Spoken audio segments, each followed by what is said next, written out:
Welcome to the Midnight Voice. If you're new here, this channel is dedicated to real experiences, the kind of stories that don't feel dramatic while they're happening, but stay with you long after. If you have a personal story you'd like to share, something strange, unsettling, or simply hard to explain, you can send it to the Gmail listed in the description. I read through submissions, and some are featured in future episodes. Now, let's get into tonight's story.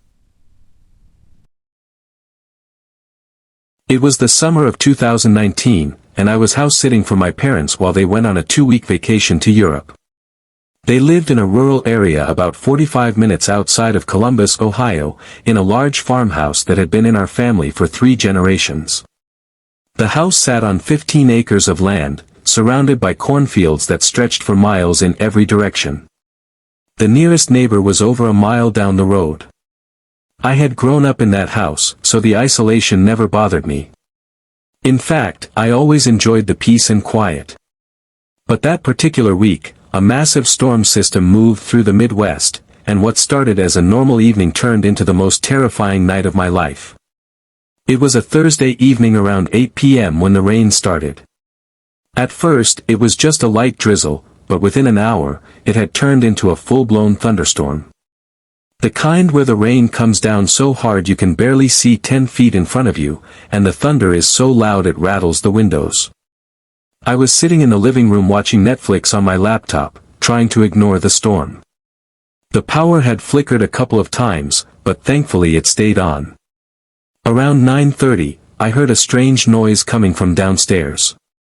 It sounded like a knock, but that didn't make any sense because the basement door was locked. I figured it was just the old house settling, or maybe the wind rattling something against the foundation. I tried to go back to my show, but I couldn't shake the feeling that something was off. The knocking sound continued, but it wasn't consistent. Sometimes it would be 3 quick knocks, then nothing for 10 minutes, then a single loud thud. I told myself it was just the storm, but a part of me knew that wasn't true. I had lived in that house my entire life, and I knew every creak and groan it made. This was different. This sounded intentional. Around 10 p.m., I decided I needed to check it out. I grabbed a flashlight from the kitchen drawer and walked to the basement door. It was an old wooden door at the end of the hallway, with a simple turn knob lock. I unlocked it and opened the door slowly. The stairs leading down were pitch black. I called out, "Hello? Is anyone down there?" Nothing but the sound of rain pounding against the basement windows. I started descending the stairs, the wooden steps creaking under my weight. The smell of damp earth and old concrete filled my nose. I reached the bottom and shone my flashlight around. The basement was mostly unfinished, just a large open space with a washer and dryer, a workbench, and a lot of stored boxes. The knocking sound seemed to be coming from the far corner, near the old coal chute. I walked over, my heart pounding in my chest. As I got closer, I noticed something that made my blood run cold.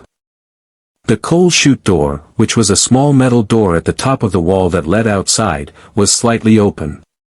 It should have been bolted shut from the inside. I always kept it bolted. My dad always kept it bolted.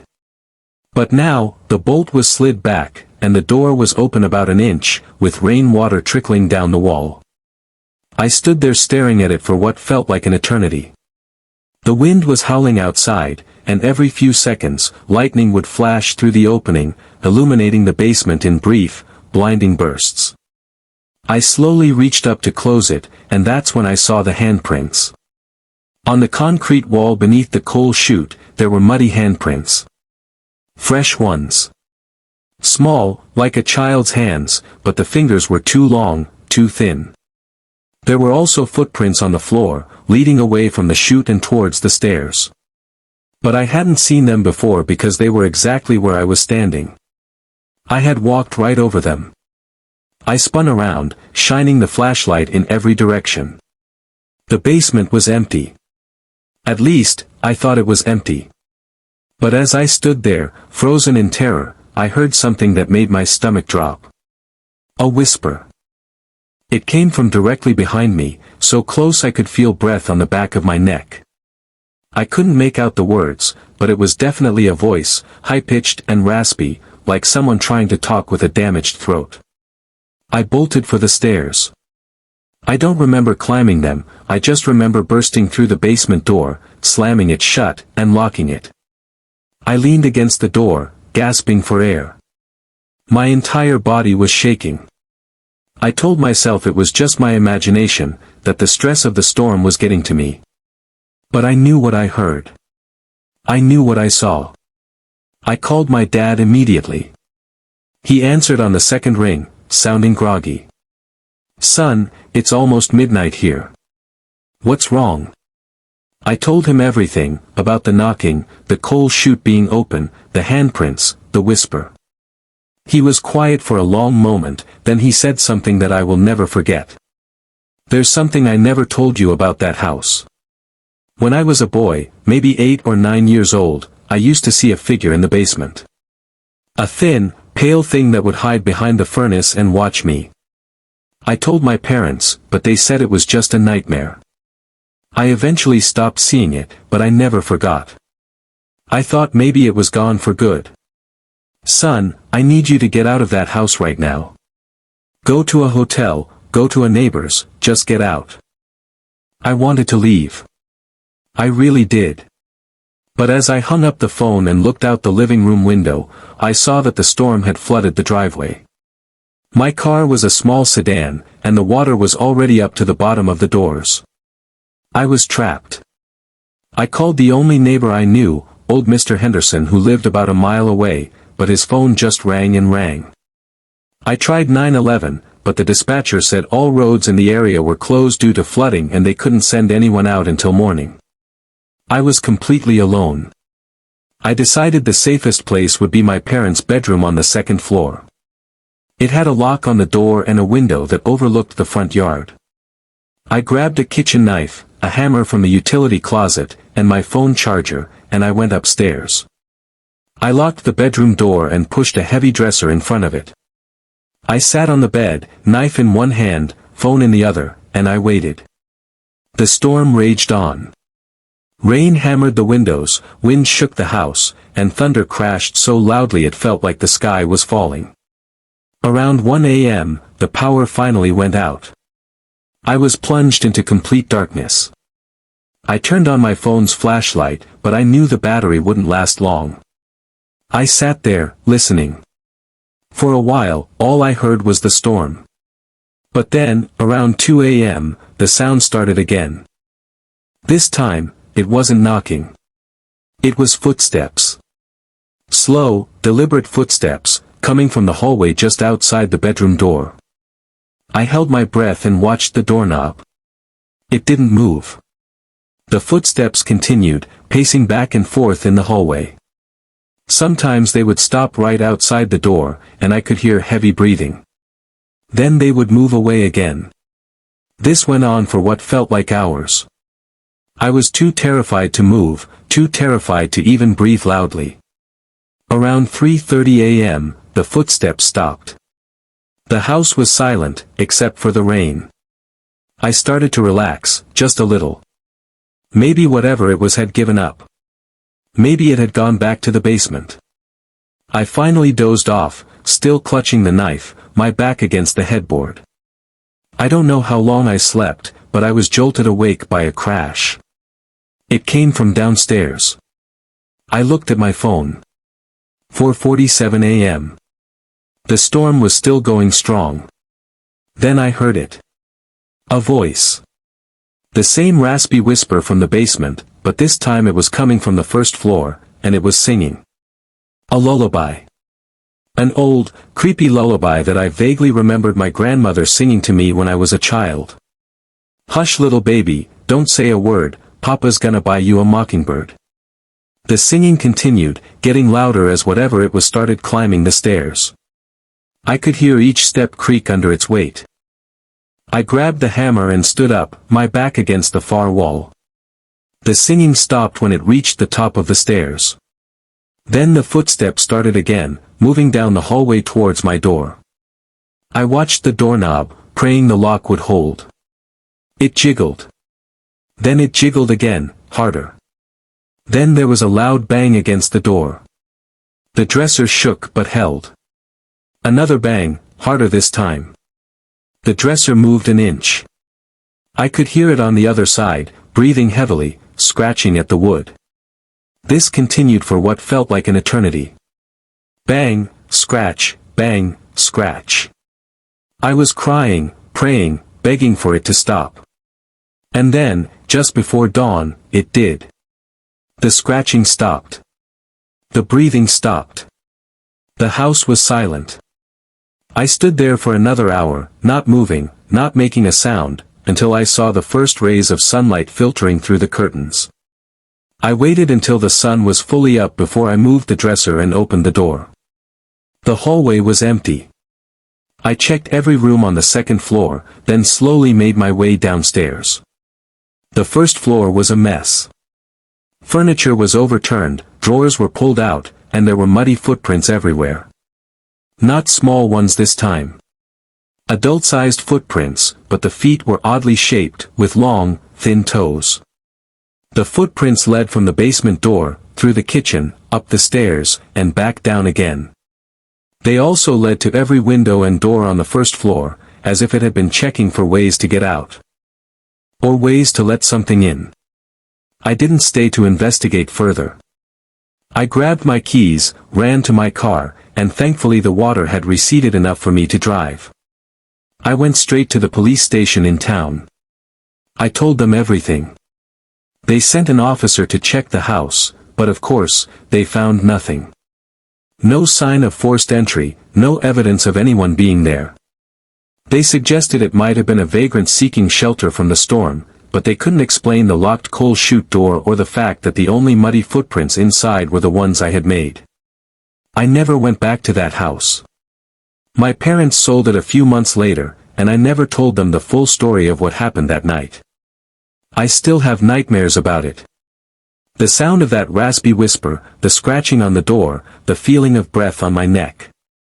But the worst part, the part that haunts me the most, is something I didn't realize until days later. When I was in the basement, and I heard that whisper right behind me, I felt breath on my neck. But I was facing the coal chute. Whatever whispered in my ear was standing behind me, close enough to touch. And yet, when I ran for the stairs, I felt nothing grab me. It let me go. It wanted me to go upstairs. It wanted me to lock myself in that bedroom. Because it knew I would fall asleep eventually. And it knew that, for a few hours, I would be trapped in the dark with it. I've always considered myself a rational person. I don't believe in ghosts, or curses, or any of that supernatural nonsense. I'm an engineer. I deal in facts, in data, in things that can be measured and proven. But what happened to me on a rainy night in October of 2017 changed something fundamental in the way I view the world. It made me understand that there are things out there that we cannot explain, things that exist in the dark spaces between logic and fear. And once you've seen them, you can never unsee them. I was driving home from a business trip in Pittsburgh. My destination was a small town outside of State College, Pennsylvania, about a 3-hour drive through mostly rural highways. I had left later than planned, around 7 p.m., and by 8:30 I was deep in the mountains, surrounded by nothing but trees and the occasional abandoned farmhouse. The weather forecast had called for light rain, but by 9 p.m., it had turned into a torrential downpour. The kind of rain that makes your windshield wipers useless, where the water comes down in sheets so thick you can't see the lines on the road. I slowed down to about 35 miles per hour, gripping the steering wheel tightly as the wind buffeted my car. The road was winding and narrow, with steep drop-offs on either side that disappeared into darkness. My headlights barely penetrated the rain, illuminating just a few feet of asphalt ahead. I was listening to a podcast, trying to distract myself from the anxiety of driving in such conditions, when I saw something that made me slam on my brakes. A figure was standing on the side of the road. At first, I thought it was a deer, or maybe a trick of the light, but as I got closer, I could see it was a man. He was tall and thin, wearing a dark raincoat with the hood pulled up over his head. He was standing perfectly still, facing the road, his thumb out in the classic hitchhiking gesture. I almost drove past him. Everything in my brain was screaming at me not to stop, not to pick up a stranger on a deserted mountain road in the middle of a storm. But then I saw something that made me hesitate. He was holding something in his other hand. A small stuffed animal. A teddy bear, I think. And for some reason, that detail broke through my fear. I thought maybe he had a kid with him somewhere, or maybe he was just some desperate guy trying to get home. I pulled over about 50 feet ahead of him, my tires splashing through standing water. I watched in my rearview mirror as he started walking towards my car. His pace was slow, deliberate, not at all like someone eager to get out of the rain. It took him an uncomfortably long time to reach my passenger door. He opened the door and got in without saying a word. The interior light came on, and for the first time, I got a good look at him. His face was pale, almost gray, with dark circles under his eyes. His lips were cracked and dry, and there was something wrong with his mouth, like it was slightly too wide. He looked to be in his 40s, but his eyes seemed much older. He wasn't wearing a raincoat. I realized that now. He was wearing a dark suit, completely soaked through, and the hood I had seen was just the way his wet hair was plastered to his head. "Thank you," he said. His voice was low and raspy, like he hadn't spoken in years. My car broke down about a mile back. "I've been walking for hours." I nodded, trying to be friendly despite the unease crawling up my spine. "No problem. Where are you headed?" He gave me an address in a town about 30 minutes from my destination. I told him I could take him that far. He nodded and then fell silent, staring straight ahead through the windshield. I pulled back onto the road and continued driving. For the first few minutes, neither of us spoke. The rain continued to pound the car, and the heater was struggling to keep the windows from fogging up. I stole glances at my passenger whenever I could. He sat perfectly still, not fidgeting, not looking around, just staring into the darkness ahead. "Strange night for a drive," he said suddenly, making me jump. "Yeah," I agreed. I wasn't expecting the storm to get this bad. He nodded slowly. "I've seen a lot of storms. A lot of nights like this." He turned to look at me, and I felt a chill that had nothing to do with the temperature. His eyes were wrong. They were too dark, too deep, and they seemed to reflect the light in a way that wasn't natural. "You're a good person for stopping. Most people don't stop anymore." I mumbled something about how it was the right thing to do. He kept staring at me for a long moment, then turned back to the road. I tried to make conversation, asking him where he was coming from, what he did for a living.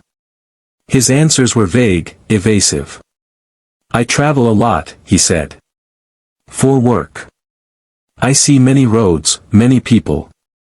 I asked what kind of work, and he just smiled.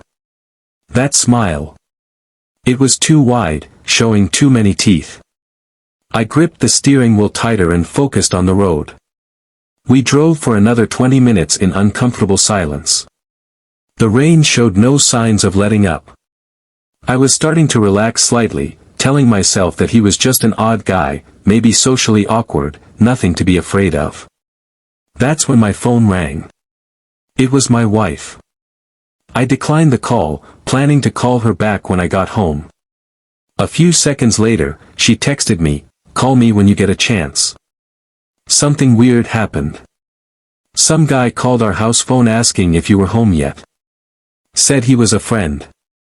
I didn't recognize the voice. I read the text and felt my blood turn to ice.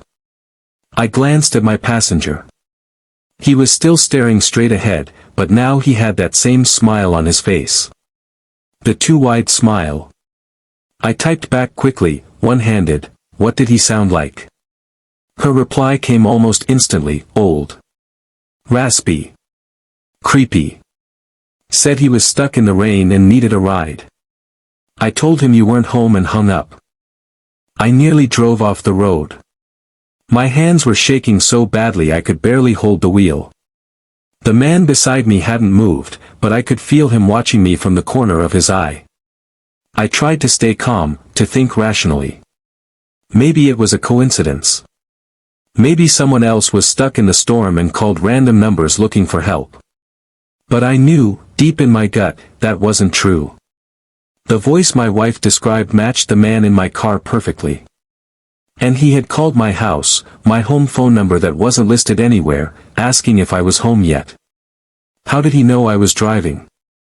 How did he know my wife would be home? How did he know my number? I didn't say anything. I just kept driving, my mind racing. I thought about pulling over and telling him to get out, but we were in the middle of nowhere, surrounded by dark forest. If he was dangerous, that would be the worst thing I could do. I decided to take him to his destination, drop him off, and then forget this night ever happened. I checked my GPS. We were about 15 minutes from the address he had given me. "You're nervous," he said. It wasn't a question. "I'm just focused on the road. The rain is bad." He chuckled. It was a dry, rattling sound, like leaves blowing across pavement. "The rain doesn't bother me. I've been in worse. Much worse." He paused, then added, "I've been in this rain for a very long time." I didn't know what that meant, and I didn't want to ask. I just wanted him out of my car. The GPS announced that we were approaching our destination. I looked ahead, expecting to see a house, a driveway, something. But there was nothing. Just trees and more trees, and the road stretching into darkness. The GPS said, "You have arrived." I pulled over and looked at the man. "This is it?" I asked. He nodded slowly. "This is it." He opened the door, and the sound of rain filled the car. Before he got out, he turned to me one last time. His face was inches from mine, and I could see details I hadn't noticed before. His skin wasn't just pale, it was translucent, with dark veins visible underneath. His eyes were completely black, no pupils, no irises, just black voids that seemed to swallow the light. And his smile stretched so wide it almost reached his ears. "Thank you for the ride," he whispered. "I've been waiting for someone to stop for a long time. Most people don't stop. But you did. And now I know where you live." He got out and closed the door. I sat there frozen, watching him walk into the trees. He didn't look back. He just disappeared into the darkness, swallowed by the forest. I didn't wait. I slammed my foot on the accelerator and drove as fast as I dared, not caring about the rain, not caring about anything except getting as far away from that place as possible. I called my wife immediately. She answered on the first ring, her voice frantic. "Where are you? Are you okay?" "I've been so worried." I told her I was fine, that I would be home soon. I didn't tell her about the man. I didn't want to scare her. I just said I'd explain everything when I got there. I made it home around midnight. The rain had finally stopped. My wife was waiting at the door, and I hugged her tighter than I ever had before. I told her the whole story, and she listened with wide eyes. When I finished, she was quiet for a long time. Then she said something that made my blood run cold. "Before you got here, about an hour ago, the phone rang again." I didn't answer it, but I checked the voicemail. She handed me her phone. I played the message. It was static at first, then a voice. His voice. Raspy, slow, and dripping with malice. "Thank you for the ride. I'll see you soon." That was 3 years ago. We moved out of that house within a month. We changed our phone numbers, we changed our names, we moved to a different state. But sometimes, late at night, when it's raining and the wind is howling against the windows, I still think about him. I think about that too wide smile and those empty black eyes. And sometimes, just sometimes, I catch a glimpse of a figure standing at the edge of our property, watching the house. Always standing perfectly still. Always facing our direction. And always holding a small stuffed animal in his hand.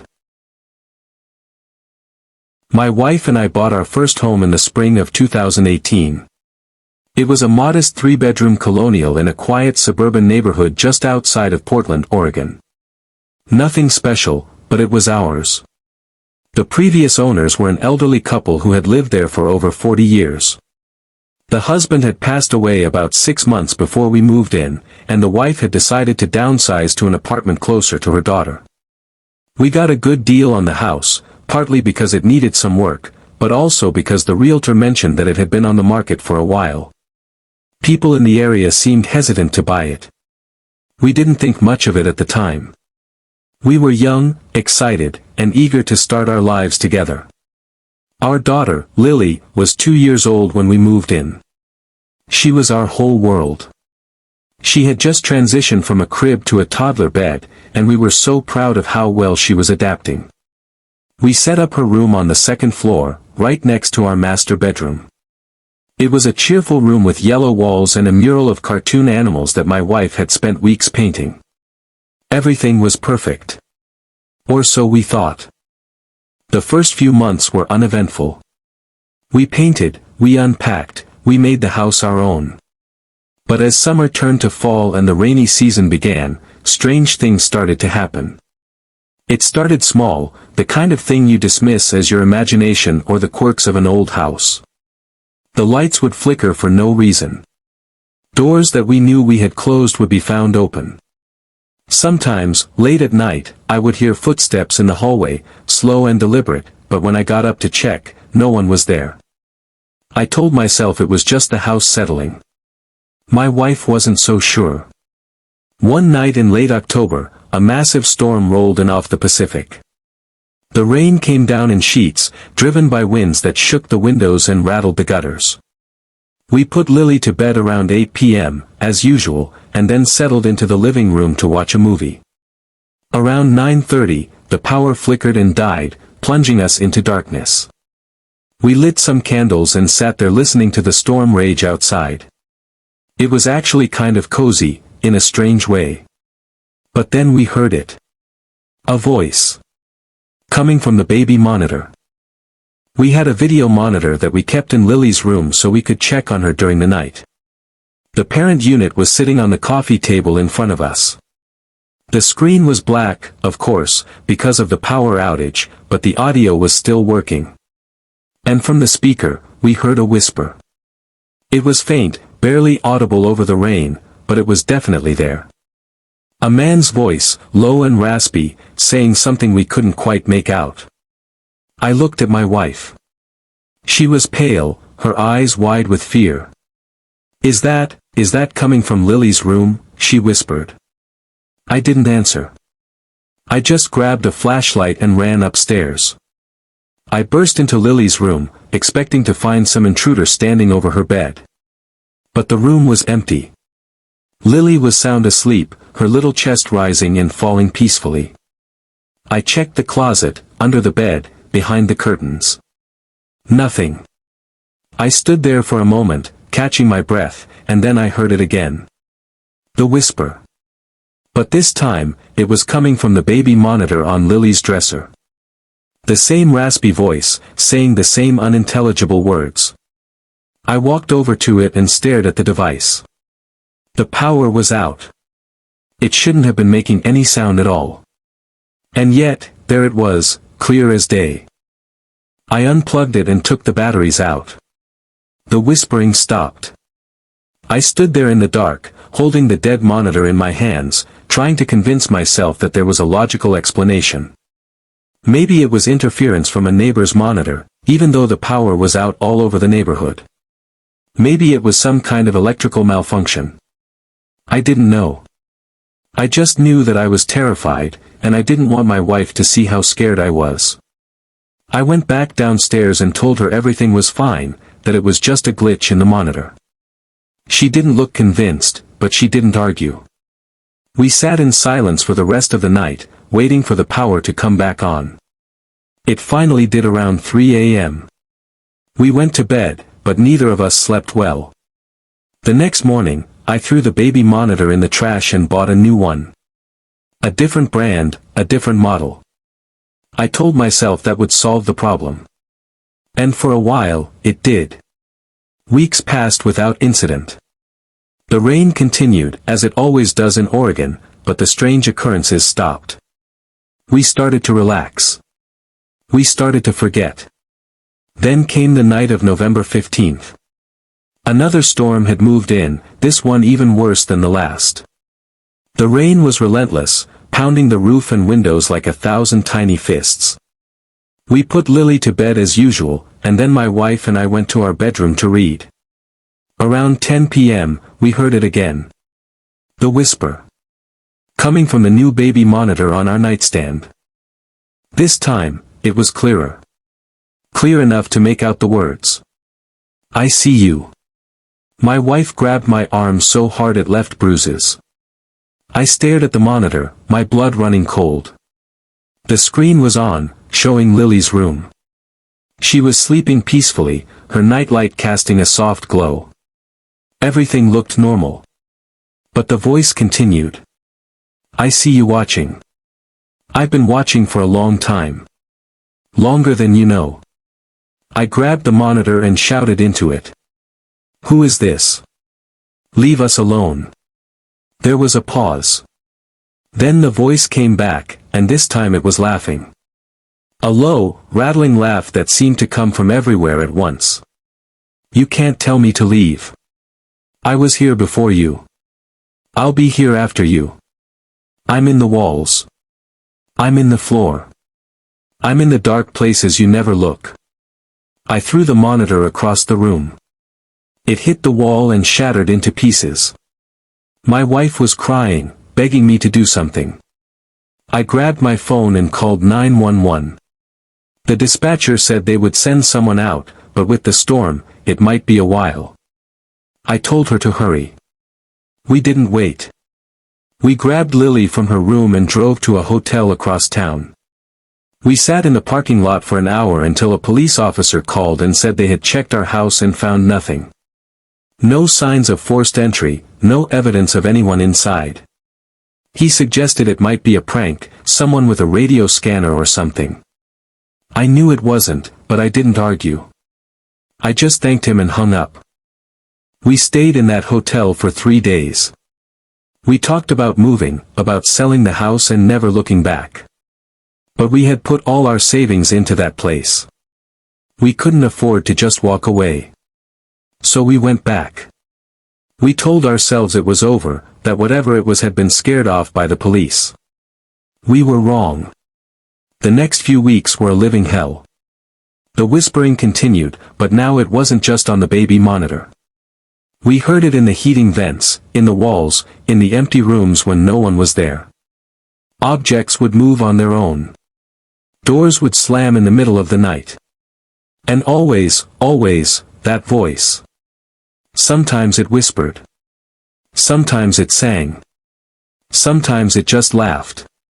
But it was always there, always watching. The worst part was what it said about Lily.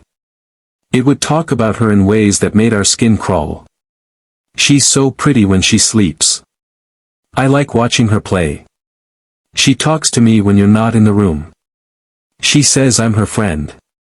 We asked Lily about it, and she just smiled and said, the man in the wall. He tells me stories. We tried everything.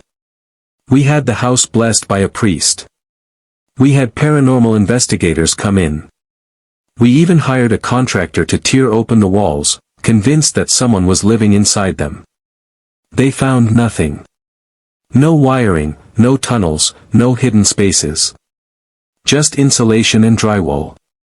But the voice continued. The last night we spent in that house was December 10th. Another rainy night, of course. They were always rainy nights. We had put Lily to bed and were sitting in the living room, not talking, just waiting for the inevitable. And it came. The voice, but this time it was different. It was louder, closer, and it wasn't coming from any speaker or vent. It was coming from the hallway. I'm tired of waiting, it said. I've been patient. I've given you time to leave. But you won't. So now I'll take what I want. We ran to Lily's room. She was sitting up in bed, wide awake, staring at the corner of the room. She was smiling. The man says I can go with him, she said. He says he has toys where he lives. Lots of toys. My wife screamed. I grabbed Lily and ran. We didn't stop until we were in the car, driving away. We didn't look back. We lost everything on that house. The bank foreclosed, and we were left with nothing but debt and nightmares. But we had Lily. That was all that mattered. We moved across the country to Florida, where it hardly ever rains. We started over. We tried to forget. But sometimes, late at night, when a rare storm passes through and the rain taps against the windows, I still hear it. That voice. Faint, distant, but always there. Whispering. Watching. Waiting. And last night, I heard it again. But this time, it wasn't coming from outside. It was coming from down the hall. From Lily's room. I see you, it whispered. And I see her too. I haven't slept since. I'm writing this from a coffee shop, trying to figure out what to do. Because I just checked on Lily, and she was sitting up in bed, staring at the corner of her room, smiling that same smile. He says hello, Daddy, she said. He says he missed us. I don't know where we can run to anymore. I don't think there's anywhere far enough. I bought my first house in the summer of 2016.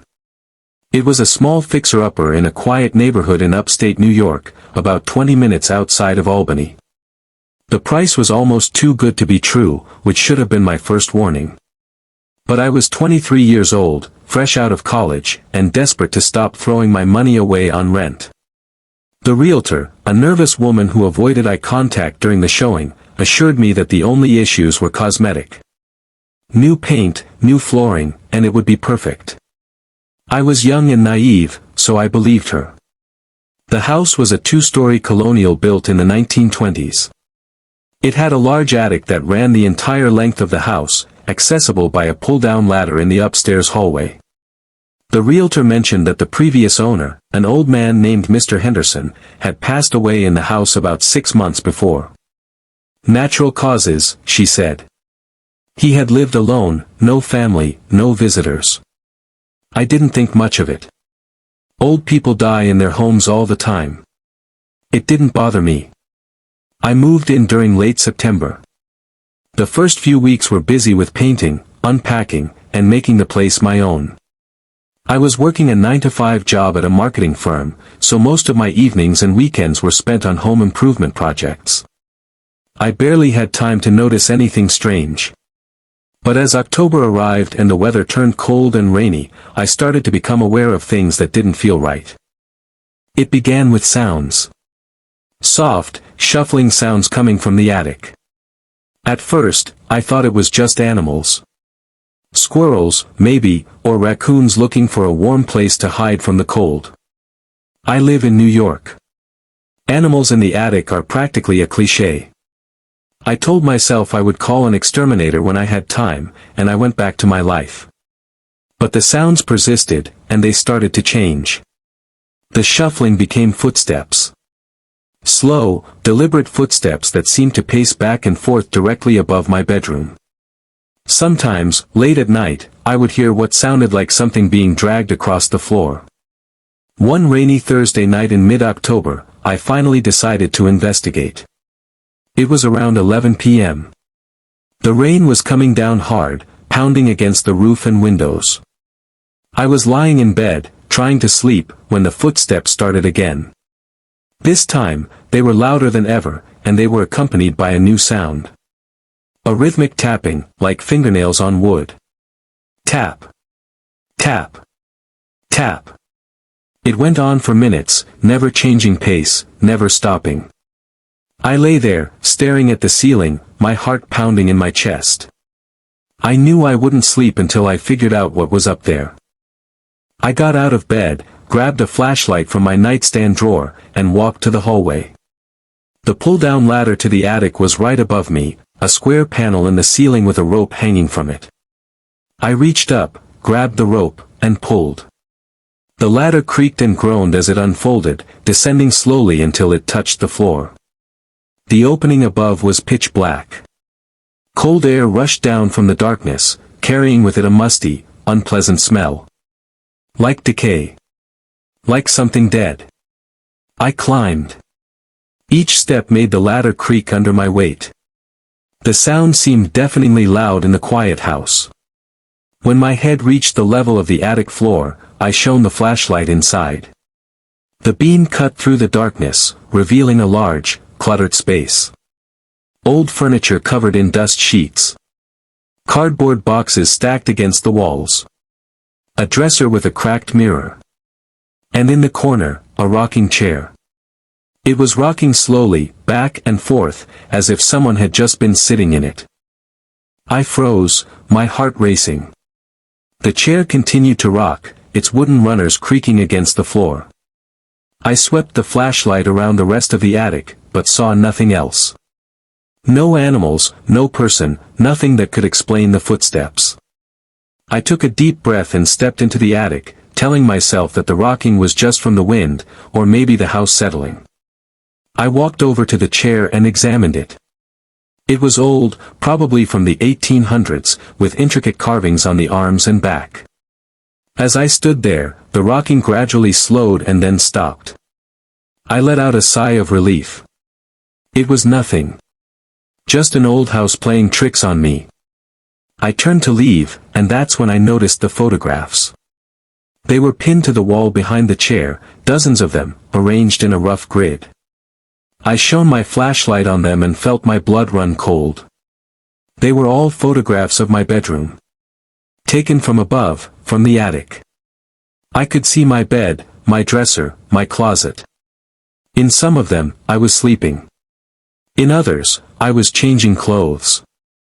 In the most recent ones, taken just that week, I was reading in bed. The angle was wrong, too high, as if the photographer had been standing right where I was standing. I stumbled backward, my mind reeling. Who had taken these? When? The previous owner had been dead for months. Had someone else been living in my attic? I shone the flashlight around frantically, looking for any sign of a person. That's when I noticed the small mattress in the corner, hidden behind a stack of boxes. A sleeping bag was rolled up on top of it. Next to the mattress, there was a cooler, a stack of books, and a portable camping toilet. Someone had been living up here. Someone had been watching me. I ran for the ladder. I don't remember climbing down, I just remember hitting the hallway floor and pulling the ladder up behind me. I slammed the attic door shut and ran to my bedroom, grabbing my phone. I called 911, my hands shaking so badly I could barely press the buttons. I told the dispatcher that someone had been living in my attic, that they had photographs of me, that they might still be in the house. She told me to get out immediately, to wait for the police outside. I didn't need to be told twice. I ran out the front door into the pouring rain and stood on the lawn, shivering in my pajamas, waiting for the police to arrive. It took them about 15 minutes. 2 cruisers pulled up, and I told the officers everything. They went inside with their guns drawn. I waited on the lawn, my heart pounding, praying that whoever had been in my attic was gone. After about 20 minutes, one of the officers came out and told me they had searched the entire house. There was no one inside. The attic was empty, except for the old furniture and boxes. I told him about the mattress, the sleeping bag, the photographs. He gave me a strange look and said they hadn't seen any of that. Just dust and old junk. I didn't believe him. I went back inside with them and climbed up to the attic. He was right. The mattress was gone. The cooler, the books, the toilet, all gone. The photographs were gone too. The only thing that remained was the rocking chair, sitting motionless in the corner. I stood there, speechless, trying to understand how any of it could have disappeared in the 15 minutes I was outside. The officers suggested that the stress of moving into a new house, combined with the storm, might have caused me to imagine things. They left with a warning to lock my doors and a recommendation to see a doctor if I had more episodes. I wanted to believe them. I wanted to believe that I had imagined it all. But I knew what I had seen. I knew someone had been living in my attic. And I knew they had taken their things and fled while I was outside talking to the police. They had probably slipped out a window or a vent and disappeared into the night. I was too scared to stay in that house, but I had nowhere else to go.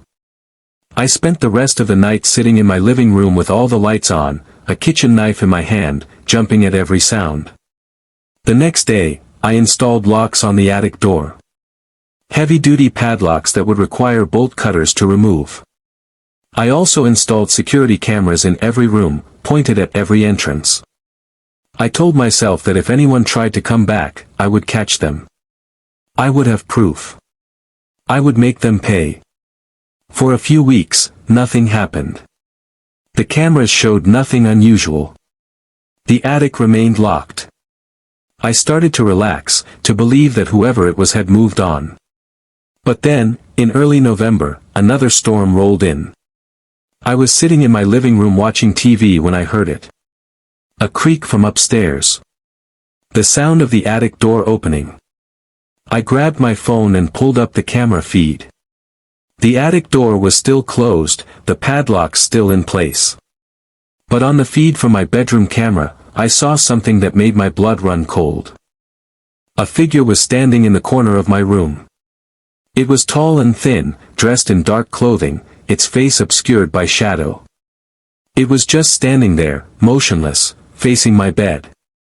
I watched in horror as it slowly raised one hand and pointed at the ceiling. At the attic. Then it turned and looked directly at the camera. I couldn't see its face, but I could feel it smiling. I ran upstairs, screaming, ready to fight. I burst into my bedroom, swinging the baseball bat I kept by my bed. The room was empty. I checked the closet, under the bed, behind the curtains. Nothing. I checked the camera feed again. The figure was gone. But on the feed, I could see myself standing in the middle of the room, bat raised, looking around frantically. And in the corner behind me, just for a split second, I saw the figure again. Standing right behind me. I spun around. Nothing. I moved out the next day. I stayed in a hotel for a week while I made arrangements to sell the house.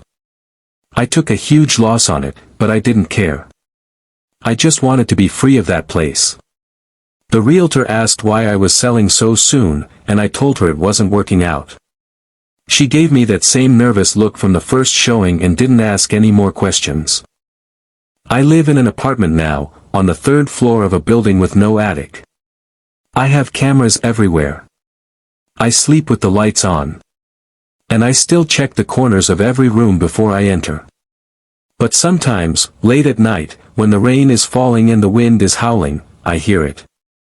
A creak above me. A shuffling sound. Footsteps on the roof, right over my bedroom. And I know, with absolute certainty, that wherever I go, whatever I do, I will never be alone again. Last week, I found a photograph slipped under my door. It was a picture of my apartment building, taken from across the street. On the back, in shaky handwriting, it said, "I miss you. I'll be home soon. It's raining tonight." And I just heard a creak from the hallway. I never believed in family curses.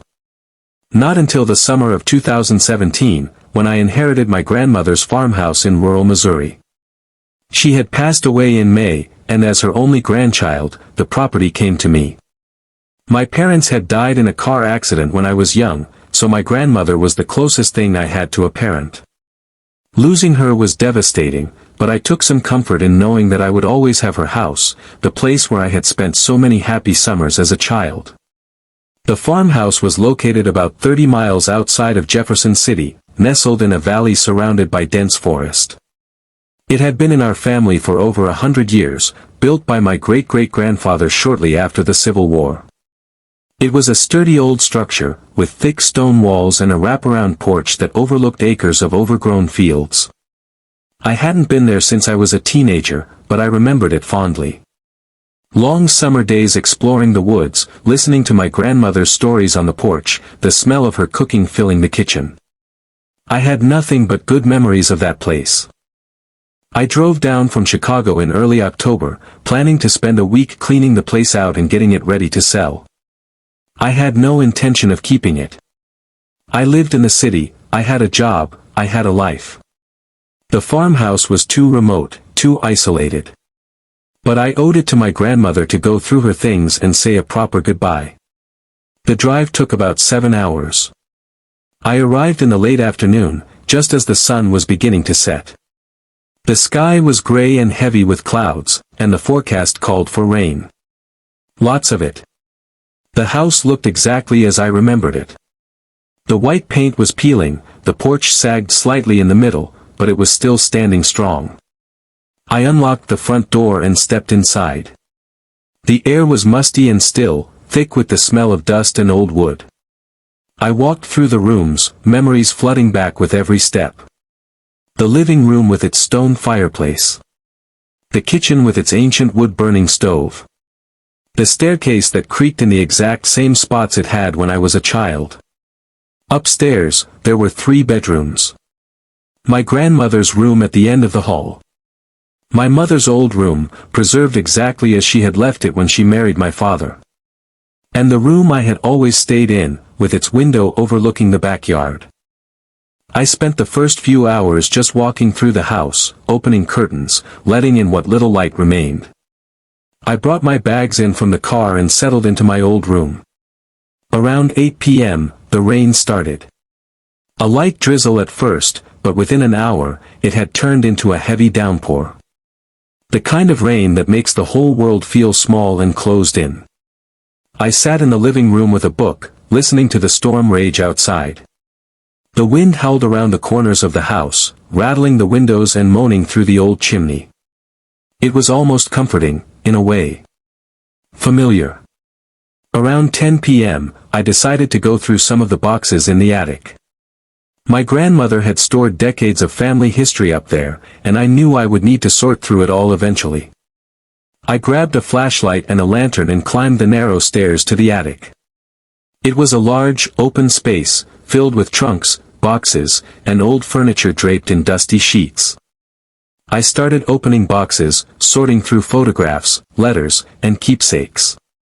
It was fascinating and sad, seeing the remnants of lives lived long before mine. That's when I found the journal. It was hidden at the bottom of a trunk, wrapped in oilcloth to protect it from moisture. A small leather-bound book with yellowed pages and handwriting that was difficult to read. The dates on the first page were from 1887. It was my great-great-grandmother's diary. I sat down on an old trunk and began to read by the light of my lantern. The early entries were mundane. Descriptions of daily life on the farm, the weather, the neighbors. But as I read further, the tone changed. She wrote about strange occurrences. Livestock going missing. Strange lights in the forest at night. A feeling of being watched whenever she was alone. Then she wrote about her husband, my great-great-grandfather. He had started acting strangely, she said.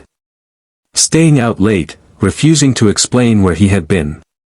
Talking to himself in a language she didn't recognize. Then came the entry that made my blood run cold. September 15, 1889. He brought it home tonight. I don't know what it is, but it's not human. It was hiding in the barn, he said. It was hurt, he said. We have to help it, he said. But when I looked into its eyes, I saw nothing but hunger. It's in the basement now. I can hear it moving around down there. I can hear it scratching at the walls. I'm afraid. I'm so afraid. I read the entry 3 times, my heart pounding. The basement. The house had a basement, of course. A dirt floor cellar that I had explored as a child. I remembered it as being dark and damp, full of old canning jars and spiderwebs. But I had never felt afraid down there. Not until now. I kept reading. The entries became darker, more frantic. My great-great-grandmother wrote about the thing in the basement. How it never seemed to need food or water. How it whispered to her husband at night. How the animals on the farm began to die. And then, the final entry. October 31st, 1889. I'm the only one left. He went down there 3 days ago and never came back. I hear them both now, moving around in the dark. Whispering. Laughing. It wants me to come down. It says it's lonely. It says it needs a family.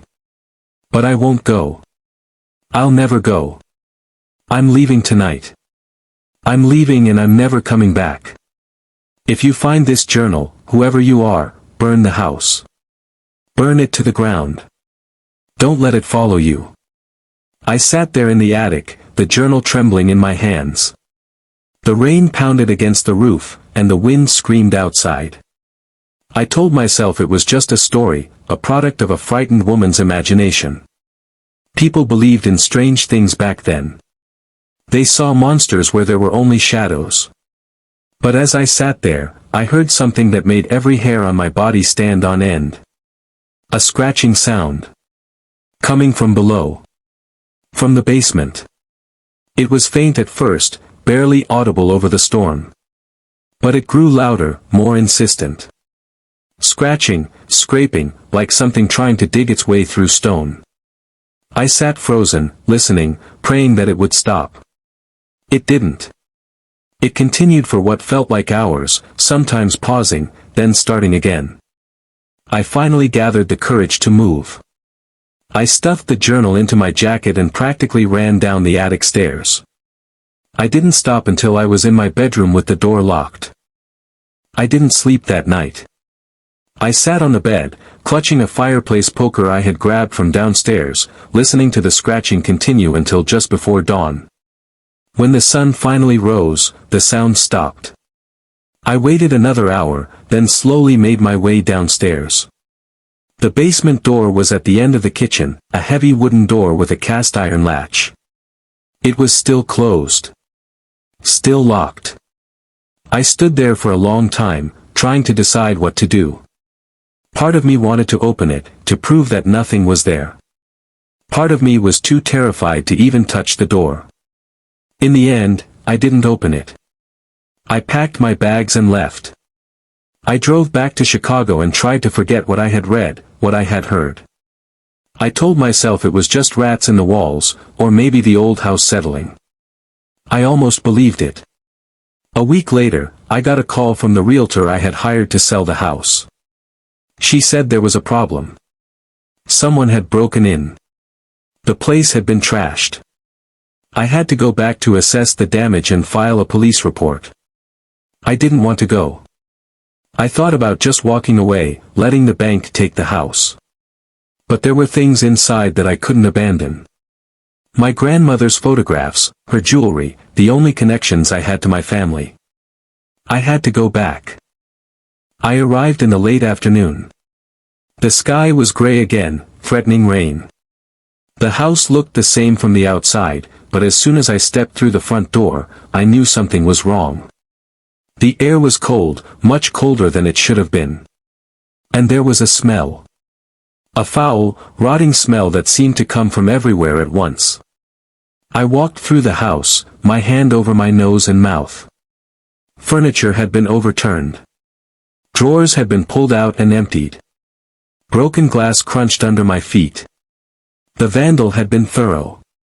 I went upstairs to my grandmother's room. Her jewelry box was still there, untouched. I grabbed it and turned to leave. That's when I heard it.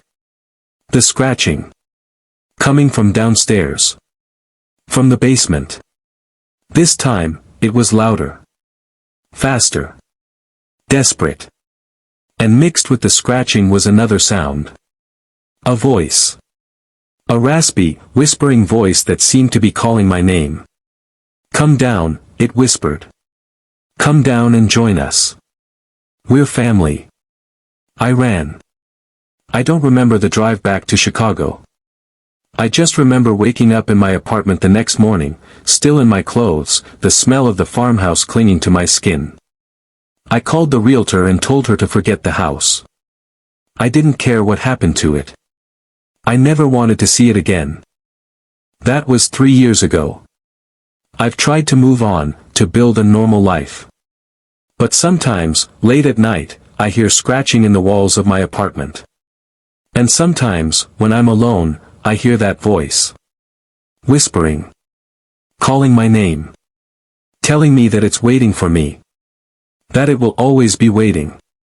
Last week, I received a package in the mail. No return address. Inside was a single photograph. It was a picture of the farmhouse, taken recently. The front door was open. And in the darkness of the doorway, I could just make out a figure. Tall and thin, with eyes that seemed to glow. Behind it, another figure. And another. A family, waiting in the dark.